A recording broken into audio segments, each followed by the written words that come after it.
Assalamualaikum warahmatullahi wabarakatuh. Oke, seperti biasa sebelum dilanjutkan cerita pedang King Dao-nya, bantu Mimin tekan tombol like dan berkomentar. Juga terima kasih sudah dan sebelumnya. Gas. Bab 1687. Semua orang tolong aku. Astaga. Ye Guanzhen terkejut sekaligus senang. Ia tidak menyangka akan bertemu Fu Wu di sini.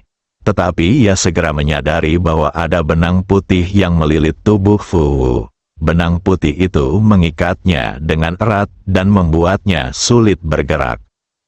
Fu Wu melirik Ye Guan lalu mengalihkan pandangannya. Setelah terdiam beberapa saat, dia terus melangkah maju. Entah mengapa, Ye Guan tiba-tiba merasa seluruh tubuhnya penuh kekuatan. Ia segera berjalan ke sisi Fu Wu dan berkata sambil tersenyum, "Nona Fu Wu, kita bertemu lagi." Fu Wu hanya mengangguk namun tidak mengatakan apapun. Ye Guan tahu kalau dia memiliki kepribadian yang dingin, jadi dia tidak terkejut dan terus bertanya, "Kenapa kamu ada di sini?" Fu Wu berkata, "Guru."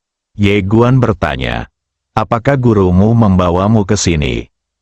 Fu Wu mengangguk. Ye Guan menatap garis-garis putih di tubuh Fu Wu dan berkata, "Nona Fu Wu, apakah Anda tahu apa ini?" Fu Wu meliriknya dan berkata, "Kekuatan karma dihasilkan oleh sebab dan akibat, setiap baris mewakili sebab dan akibat di masa lalu." Ye Guan melihat garis-garis putih di sekelilingnya dan bertanya, "Tidak bisakah aku memotongnya?" Fu Wu berkata, "Itu bisa dipotong." Ye Guan menatap Fu Wu, "Apa maksudmu?" Fu Wu berkata, "Lepaskan segalanya, bersikaplah kejam, dan kamu akan terbunuh secara alami." Ye Guan terdiam. Dia tentu saja mengerti apa yang dimaksud Fu Wu. Sebagian besar sebab akibat ini berhubungan dengan orang-orang terdekatnya. Jika dia melepaskan segalanya dan tidak berperasaan, dia tentu saja dapat memutuskan segalanya. Namun jika dia tidak dapat melepaskan dan tidak berperasaan, maka dia tidak akan pernah dapat memutuskannya dan sebab akibat akan ada selamanya. Ilmu pedang yang kejam, dia pastinya tidak akan mengikuti jalan pedang yang kejam. Ye Guandao, jika kamu tidak bisa memotong semuanya, kamu hanya bisa. Fu Wu berkata, "Teruskan saja pada sebab dan akibat." Ye Guan mengangguk, "Aku mengerti." Saat dia berkata demikian, dia menatap Fu Wu. Jelaslah bahwa Fu Wu tidak memilih untuk memutus sebab dan akibat tersebut. Peradaban Tianxing, dia memikirkan banyak buah.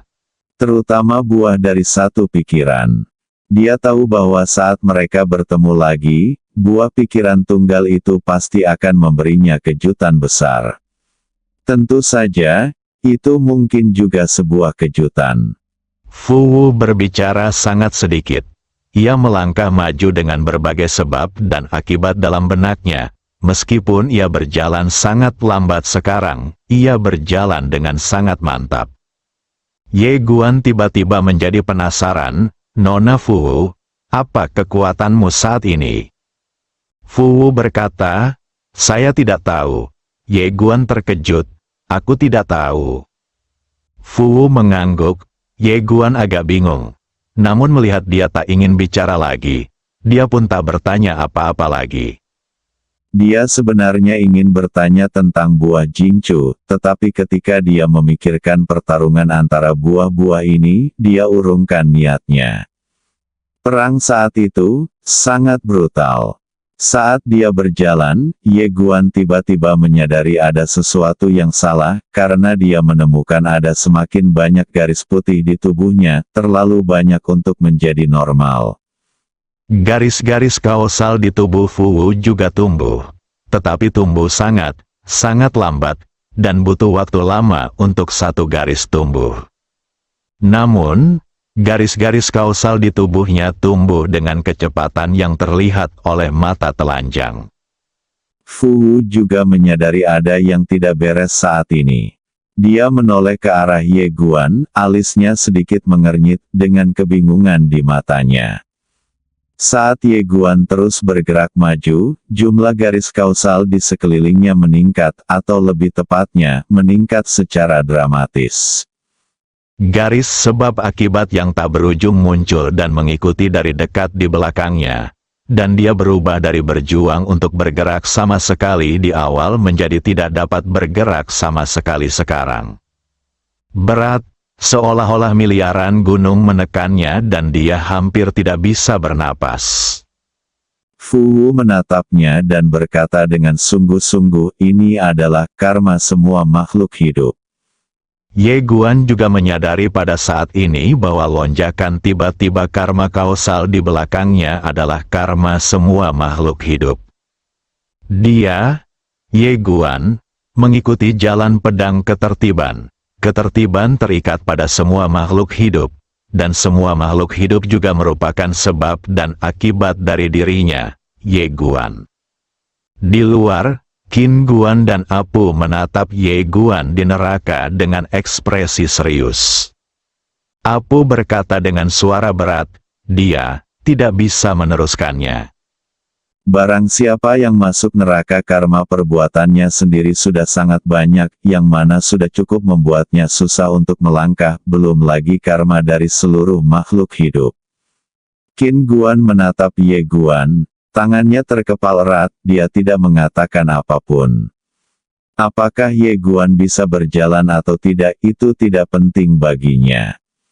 Jika dia bisa berjalan, dia adalah putranya, dan jika dia tidak bisa, dia tetap putranya. Tentu saja dia tahu bahwa putranya pasti mengerti hal-hal tertentu. Dia memahami prinsip-prinsip ini, tetapi dia tidak dapat mengatakannya. Dia harus mencari tahu sendiri.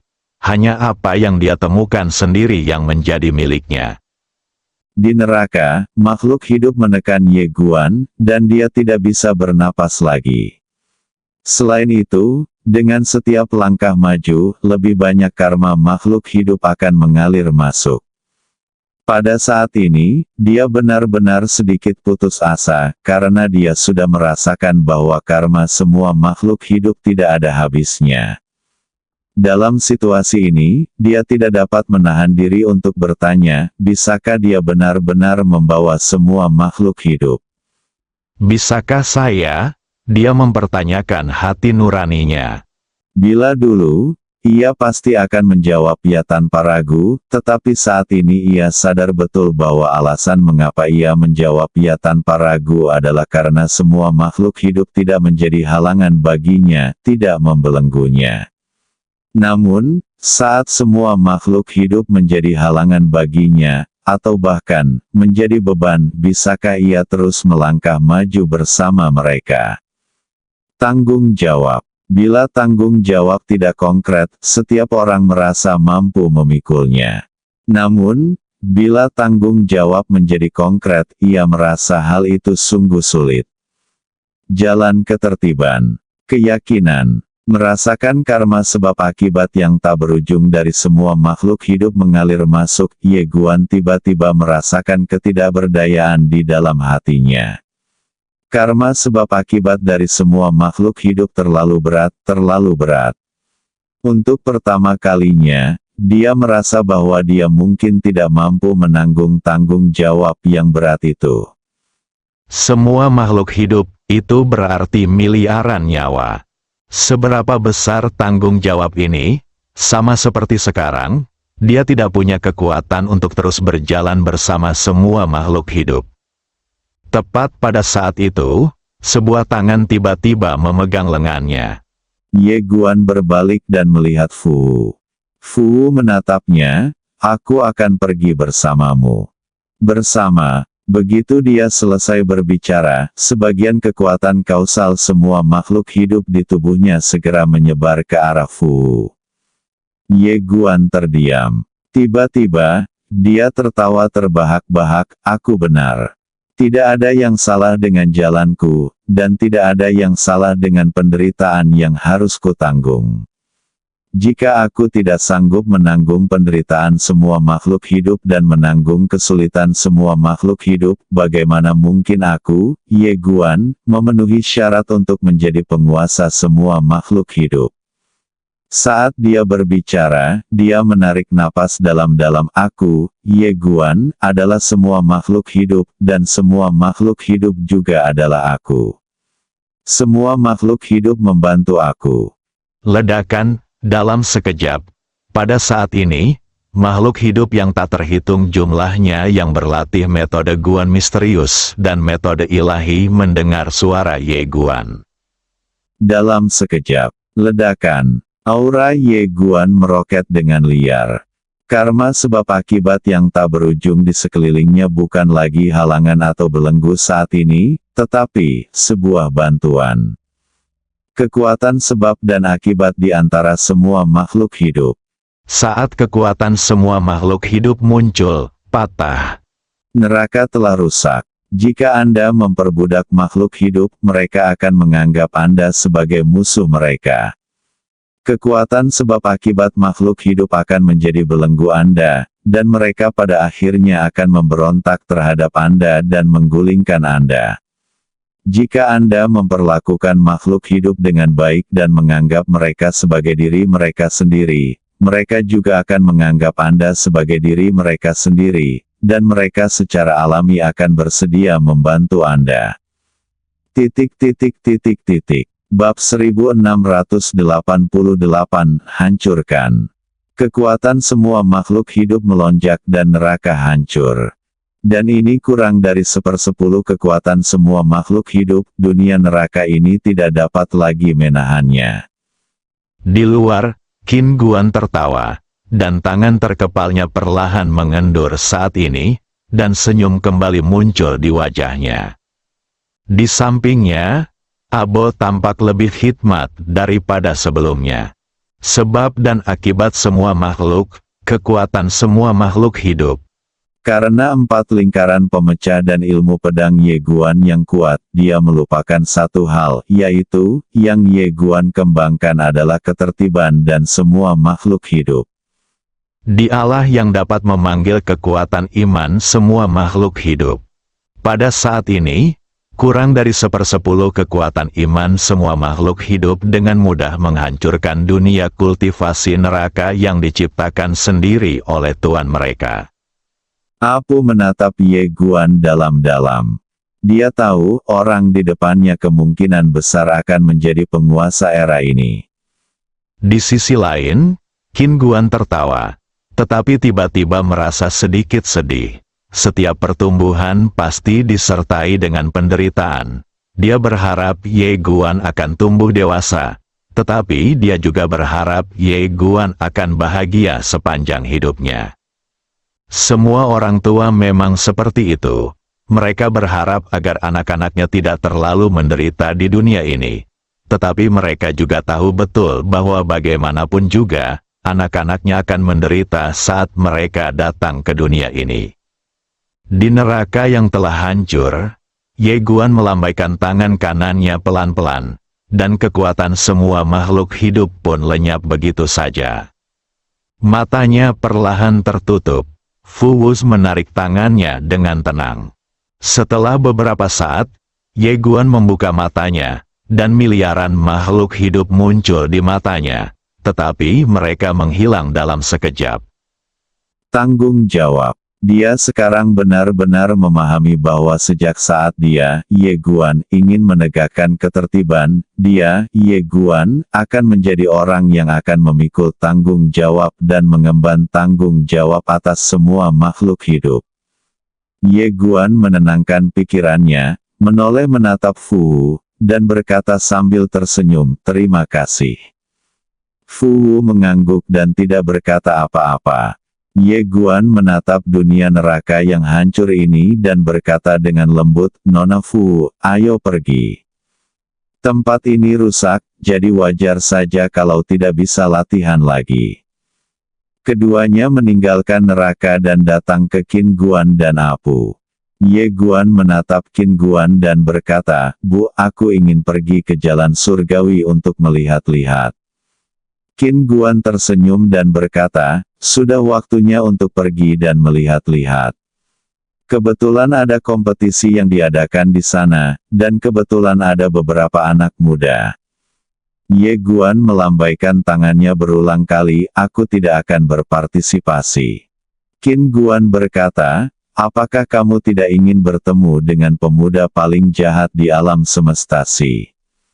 Ye Guan tersenyum dan berkata, tidak apa-apa melihatnya sendiri, tapi tidak perlu ada kompetisi.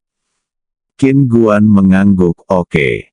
Ye Guan menoleh ke arah Fu, Nona Fu, apakah Anda ingin pergi dan melihatnya bersama?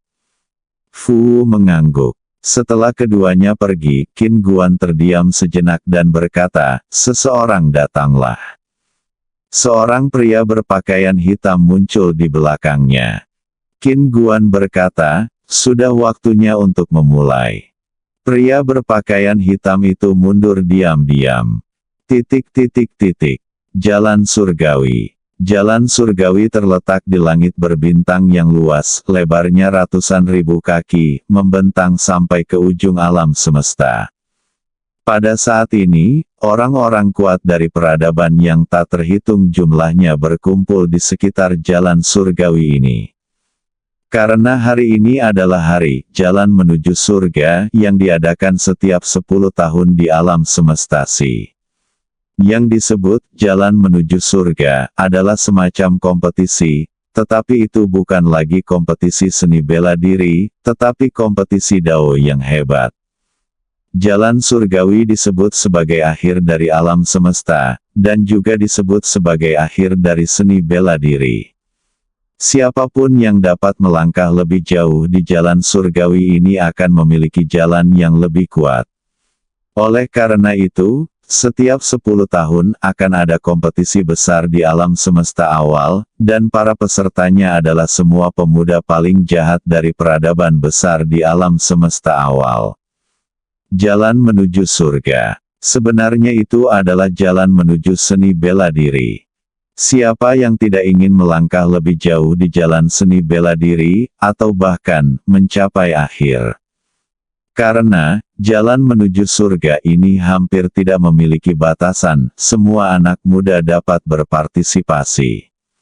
Oleh karena itu, setiap jalan menuju surga sangat meriah. Peradaban besar dan kecil akan datang, dan bahkan beberapa peradaban yang belum mencapai tingkat dewa akan mengirimkan orang-orang terbaik mereka, karena begitu mereka tampil dengan baik, mereka mungkin mendapatkan semua jenis peluang. Kali ini, jalan menuju surga, bahkan lebih meriah karena diselenggarakan oleh Paviliun Harta Karun Abadi.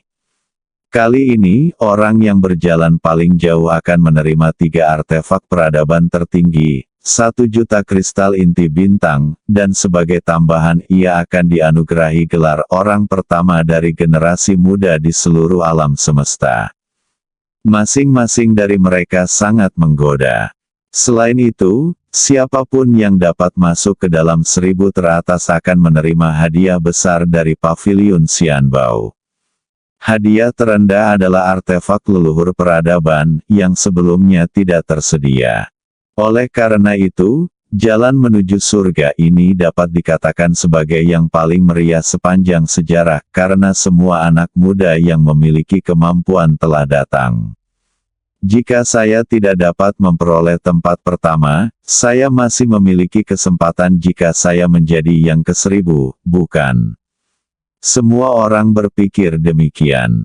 Ketika Ye Guan dan Fu tiba di Tianlu, mereka melihat kerumunan besar orang. Ye Guan sedikit terkejut. Dia tidak menyangka ada begitu banyak orang. Suasananya terlalu ramai. Di sekitar jalan surgawi, Paviliun Xianbao membangun serangkaian aula mewah untuk menyaksikan jalan surgawi ini. Di antara aula-aula ini, ada 2 yang paling mewah dan megah, dan jauh lebih tinggi daripada aula lainnya. Kedua aula ini adalah aula Xianbao dan aula Guanxuan. Beberapa orang yang tertarik sedikit penasaran. Mereka dapat memahami bahwa istana Xianbao memiliki status khusus. Bagaimanapun, merekalah yang mendanai jalan menuju surga ini. Namun, mengapa status domain Guanxuan begitu istimewa? Anda tahu, 3 peradaban tertinggi lainnya tidak memiliki perlakuan khusus ini. Apakah ada hubungan yang tidak biasa antara paviliun Xianbao dan Guanxuanyu? Karena, jalan menuju surga, baru akan dimulai besok. Ye Guan membawa Fu ke pusat perbelanjaan yang dibangun oleh paviliun Xianbao. Pusat perbelanjaan ini dibangun oleh paviliun Xianbao belum lama ini. Tujuannya bukan hanya untuk menghasilkan uang, tetapi lebih untuk menyediakan tempat transaksi bagi peradaban kosmik besar. Di sini, Anda dapat menjual barang dan membeli barang. Dapat dikatakan bahwa selama Anda memiliki uang, Anda dapat membeli hampir semua barang di sini, bahkan artefak dari peradaban tertinggi. Mall ini memiliki total 12 lantai, yang masing-masing lantai cukup besar untuk menampung ratusan ribu orang. Setelah Ye Guan dan Fu masuk ke dalam mall, seorang pria parubaya segera datang untuk menyambut mereka. Ia membungkuk hormat kepada mereka dan berkata, "Tuan muda paviliun, Nona Fu, saya Li Sang, penanggung jawab kamar dagang ini. Jika Tuan muda paviliun dan Nona Fu membutuhkan sesuatu." Ye Guan tersenyum dan berkata, "Kita jalan-jalan saja." Li Sang membungkuk hormat lagi, lalu diam-diam pergi. Akan tetapi, dia tidak benar-benar mundur, melainkan mundur ke sisi di mana Ye Guan dan Fu tidak dapat melihatnya dan mengikutinya dengan hormat. Tinggalkan bisnis. Ye Guan dan Fu sebenarnya tidak tahu tentang dia, tetapi jika seseorang dari peradaban lain ada di sini, mereka pasti akan terkejut. Li Sang bukan hanya seorang penatua di kabinet paviliun Xianbao, tetapi juga bertanggung jawab atas hampir 1/10 dari kamar dagang paviliun Xianbao. Kekuatan pribadinya tidak kuat, tetapi kekuatan pribadinya sungguh mengerikan.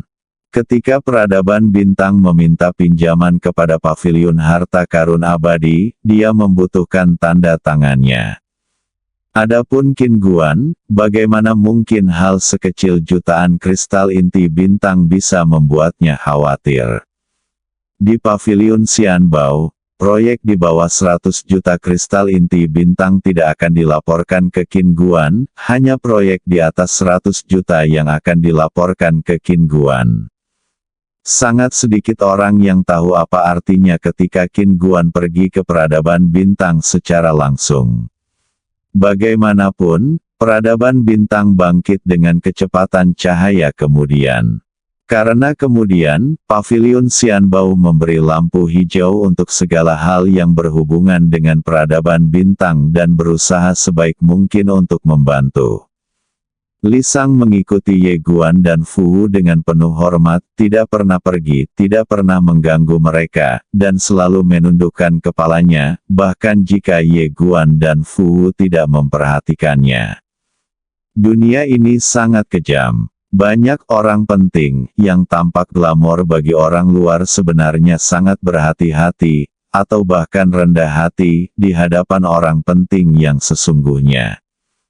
Pada saat ini, Li Sang tahu bahwa tuan muda ini mudah didekati dan orang yang sangat baik, tetapi dia juga tahu bahwa sepatah kata pun dari tuan muda yang mudah didekati ini bisa cukup untuk menghancurkan masa depan Li Sang, atau bahkan membuatnya jatuh ke dalam kutukan abadi.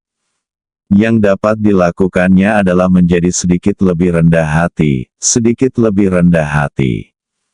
Di depan, Ye Guan benar-benar menyadari sikap Li Sang, dan dia tetap diam.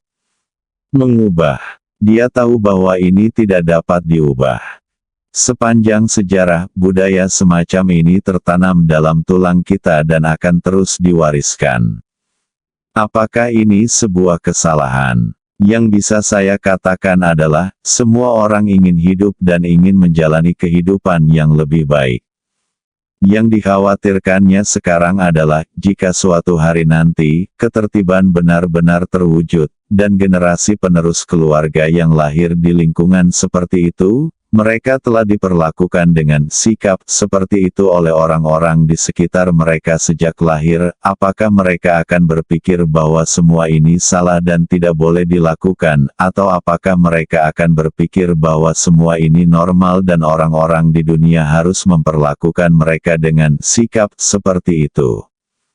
Ye Guan menggelengkan kepalanya sedikit dan memutuskan untuk tidak memikirkan masalah ini untuk saat ini. Dalam pertempuran berikutnya, akan menjadi pertanyaan apakah dia bisa bertahan hidup.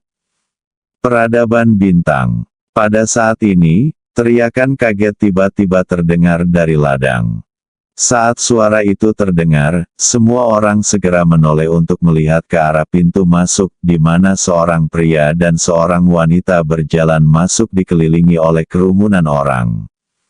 Ye Guan juga menoleh, dan tertegun saat melihat orang itu datang. Orang-orang yang datang adalah Mu Xingchen dan Mu Xinghe. Mu Xingchen dan Mu Xinghe dikelilingi oleh sekelompok besar orang, dan orang-orang di sekitar mereka juga bukan orang biasa. Banyak dari mereka adalah para jenius dari peradaban super ilahi. Saat ini, peradaban Kungsing sedang berkembang pesat, karena dengan bantuan pavilion harta karun abadi, mereka kini menunjukkan tanda-tanda berhasil menembus belenggu peradaban. Tentu saja, yang terpenting adalah semua orang tahu bahwa Mu Xinghe dan Mu Xingchen kini berhubungan baik dengan Ye Guan. Ada banyak sekali peluang bisnis di sini. Jika aku bisa memanfaatkannya untuk bertemu Ye Guan. Seringkali, sedikit saja koneksi sudah cukup untuk mengubah nasib seseorang. Pada saat ini, Mu Xingchen tiba-tiba meledak. Dia mengepalkan tinjunya dan menghentakkan kaki kanannya, menyebabkan tanah meledak. Dia berkata dengan marah, "Kalian orang-orang yang terburuk. Ketika peradaban bintang kita begitu miskin sehingga kita bahkan tidak mampu membeli makanan, kalian tidak hanya tidak datang untuk membantu kami, kalian bahkan menertawakan kami. Sekarang setelah kami memiliki saudara yang baik, kalian datang untuk mengepung kami lagi, kalian. Sambil berbicara, dia menunjuk ke semua orang di arena, tubuhnya gemetar karena marah. Jika kakak tahu bahwa kita meminjam pengaruhnya untuk mendapatkan keuntungan, dia pasti akan membenci kita. Begitu dia membenci kita, kita harus mengambil pinjaman untuk berlatih lagi. Aku, bintang, hancurkan, ledakan. Dalam sekejap bintang-bintang yang tak terhitung jumlahnya tiba-tiba berjatuhan ke arah kamar dagang. Bersambung.